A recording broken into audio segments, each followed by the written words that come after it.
अस्सलाम वालेकुम, कैसे हैं आप सब? Welcome to another vlog. तो आज का व्लॉग है जी, जो मैंने अपना हेयर ट्रीटमेंट काशिश से करवाया है उसके बारे में। मुझे केराटिन का बहुत शौक था, तो मैं केराटिन करवाने पहुंच गई काशिश पे। और इन्होंने यहाँ पे मुझे एक केराटिन मास्क लगाया सबसे पहले, और उसे कहा कि इसे आपने आधे से पौने घंटे तक जो है बालों में लगा रहने देना है। तो मैं यहाँ वेट भी कर रही थी, साथ साथ वीडियोस भी बना रही थी। इसके बाद जी इन्होंने मेरा हेयर वॉश किया और स्ट्रेट किए मेरे बाल। तो ये मेरे पहले वाले बाल थे कटिंग से पहले। तो ये जो आप मेरे बालों की लेंथ देख रहे हैं, इसके हिसाब से जो मुझे वहाँ के चार्जेस पड़े थे, इन्होंने मुझे 20,000 इन्होंने मुझसे लिए थे सिर्फ केराटिन के, जिसमें इन्होंने बोला था हम आपकी स्मूथिंग फ्री करेंगे, अदरवाइज स्मूथनिंग के 10,000 अलग लेते हैं ये। तो मेरे बालों में जो है वॉल्यूम बिल्कुल नहीं था, बाल बिल्कुल स्ट्रेट हो गए थे और बिल्कुल पतले से हो गए थे। मैंने सोचा क्यों ना कटिंग ले ली जाए, और बैठे बैठे जो है मैंने प्लान कर लिया। मैं नीचे गई, स्लिप बनवाई मैंने काशिफ असलम से कटिंग। मेरे बालों की लेंथ के हिसाब से 7,000 मुझे काशिफ असलम की जो है चार्जेस पड़े कटिंग के। और मैं यहाँ बैठे हुए अपनी जो है टर्न का वेट कर रही थी। अभी मेरा केराटिन प्रोसेस जो है आधा रुक चुका था, क्योंकि बाकी का प्रोसेस कटिंग के बाद होना था।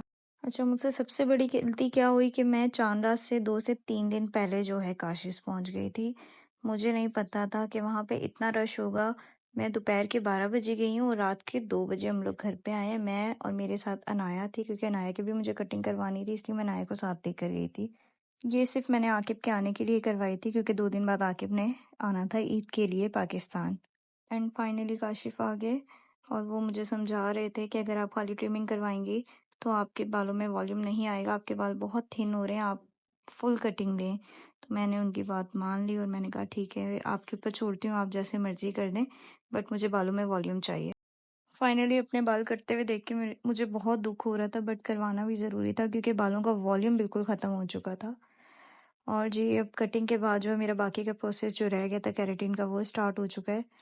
यार बड़ी बुरी तरह ये लोग जो है ना बालों को खींचते हैं। मुझे इतना पेन हो रहा था ना, ऐसा लग रहा था कि बस इन्होंने मेरे सारे बाल तोड़ देने आज। इनको इतनी जल्दी होती है अपने काम की, और रश भी उस दिन बहुत ज़्यादा था, तो कुछ ज़्यादा ही जल्दी थी इनको। और मुझे बहुत तकलीफ हो रही थी जब ये मेरे बाल इतनी ज़ोर ज़ोर से खींच रहे थे, मगर अब मैंने पंगा ले लिया था, मुझे पूरा तो करना। और इस दिन तो हद से ज़्यादा वाली रश थी, यानी कि आपको यहाँ पे खड़े होने की भी जगह ना मिले, इतना रश था। वो तो शुक्र है हम दोपहर को चले गए थे, मतलब 12 बजे हम वहाँ पहुँच गए थे, तब जाके हमारा रात के 2 बजे काम हुआ। अगर हम लोग अपने आराम से जाते तो मुझे लग रहा था कि हमने तो अगले दिन ही पहुँचना था घर। रश इतना ज़्यादा, इनके पास स्टाफ बहुत कम था, और ये बुकिंग लिए जा रहे थे। इनका काम था कि अगर आपके पास स्टाफ कम है आप बुकिंग बंद कर दें। ये जो भी आ रहा है सबकी बुकिंग लिए जा रहे हैं। तो रश की वजह से यहाँ बहुत लड़ाइयाँ हुई, मेरी खुद की बहुत लड़ाई हुई, क्योंकि जो अनाया की हेयर कट वाली थी उसने बहुत बदतमीजी की। जाहिर है आपने पे करके जो है अपना काम करवाया, फ्री में नहीं करवाया जो आप किसी की बदतमीजी बर्दाश्त।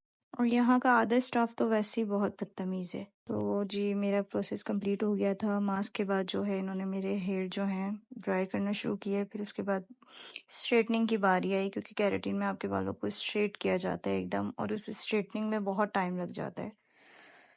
तो अब यहाँ पे तो अभी शुरू हुई है, ख़त्म पता नहीं कब होनी है। मेरी आंखें देखिए, अब मैं थक चुकी थी बैठ बैठ के, क्योंकि मैं दोपहर के 12 बजे की आई हुई थी। और मेरे साथ जो अनाया की हालत हुई हुई थी, अनाया ने बोला मम्मा कि आपने कल दोबारा आना है यहाँ पे, मगर मुझे साथ मत लेकर आना, क्योंकि इन्होंने मुझे दोबारा बुलाया हुआ था हेड वॉश के लिए। तो हेड वॉश के लिए मैं नेक्स्ट डे दोबारा आई थी। उस दिन भी मुझे पूरा दिन इधर ही लग गया, क्योंकि तब भी बहुत रश था, ईद करीब थी इस वजह से। और जी घर से इतनी कॉल्स आ रही थी कोई कि बस आ जाओ घर पे किसी तरह। बच्चों ने बहुत तंग किया हुआ, बच्चे घर पे थे, तो मैं इनके पीछे पड़ी रही कि भाई मुझे जल्दी फारिग करो, मैं अपने छोटे बच्चों को घर पे छोड़कर आई हुई हूँ। आप लोग को ज़रा भी एहसास नहीं, आप लोग बुकिंग्स लिए जा रहे हो। मैंने काफ़ी शोर किया, तब जाके इन्होंने मुझे फ्री किया। और फाइनली ये है मेरे बालों का लुक। तो आप देख सकते हैं मेरी कटिंग के बाद बालों में वॉल्यूम कितना अच्छा आया है। मुझे सिर्फ बालों में वॉल्यूम चाहिए था, मैंने अपने बाल ज़्यादा शॉर्ट नहीं करवाए, मैंने वॉल्यूम के लिए जस्ट जो है कटिंग ली थी। क्योंकि कटिंग करवाने से ना आपके बालों में एक थोड़ा सा लुक आ जाता है और वॉल्यूम आ जाता है। पहले आपने देखे थे मेरे बाल कैसे लग रहे थे, और अब देखें काफ़ी थिक लग रहे हो। यहाँ पे अनाया की भी कटिंग हो चुकी थी, अनाया का ब्लो ड्राई वगैरह हुआ। उसके बाद अनाया ने कहा मम्मा मेरी भी तो वीडियो बना लो, आप अपनी बनाती रहती हो। फिर मैंने अनाया की वीडियोस बनाई, अनाया भी बहुत प्यारी लग रही थी। अनाया के भी बाल माशाल्लाह से बड़े हो गए हैं, क्योंकि मैं अनाया की ना खुद कटिंग करती हूँ, मैं पार्लर नहीं लेके जाती। बस इसकी ज़िद थी मम्मा आप काशिश जा रही हो, मुझे भी वहीं से करवानी है, तो तब मैंने इसकी हल्की हल्की सी कटिंग करवाई थी, ज़्यादा शॉर्ट बाल नहीं करवाए। चलो, बच्चों का शौक होता है पूरा हो जाए, यही उम्र होती है इनकी शौक पूरे करने की। बड़े हो गए तो किसने करवाने देने। और जी फाइनली देख सकते हैं आप मेरे बालों में वॉल्यूम चेक करें बस। और सब मुझे इस तरह देख रहे थे कि मैंने जैसे फ्रेश डाई करवाया, हालांकि मेरे डाई को 1 साल हो चुका है। सब मुझसे पूछे थे आपने अभी डाई करवाया है, कौन सा डाई करवाया है? मैंने कहा नहीं भाई, मेरा 1 साल पुराना है, इससे मेरे कैरेटीन की वजह से ना इन्हेंस हो। जबकि मैंने वहाँ से 1 डाई भी लिया हुआ था, मैंने पैकेज लिया हुआ था, उसमें मेरा 1 डाई भी था, तो जिसके लिए मुझे अगले दिन आना था। मगर जिन्होंने मेरी कैरेटिन की उन्होंने मुझे मना कर दिया। उन्होंने कहा आपके बाल बहुत अच्छे लग रहे हैं, आपका जो हाइलाइट्स हैं वो सारी इन्हेंस हो गई हैं, आप कलर करवा के ये ख़त्म क्यों कर रही हैं? फिर मैंने सोचा भाई जो मैंने 10,000 कलर के पे किए हैं, मैं उसकी जगह इनका शैम्पू बाय कर लेती हूँ और कलर नहीं करवाती, अभी डाई नहीं लेती। तो मैं नीचे गई, मैंने उनसे जो है उसकी जगह शैम्पू बाय कर लिए। वो आपको रिफ़ंड वापस नहीं करते, बट उसकी जगह आपको कुछ भी आप लेना चाहें तो ले सकते हैं, पैसे आपको वापस नहीं करेंगे, वो जो आपने एक बार पे कर दिए तो कर दिए। अच्छा, तो ये तो मैंने आपसे अपनी केराटिन करवाने की स्टोरी शेयर की है, ठीक है। अब इसके बाद जो मैं आपको रिव्यू दूंगी वो इसके साइड इफ़ेक्ट्स का जो मुझे हुए हैं, ठीक है, वो सब मैं आपको एक डिटेल वीडियो में बताऊंगी।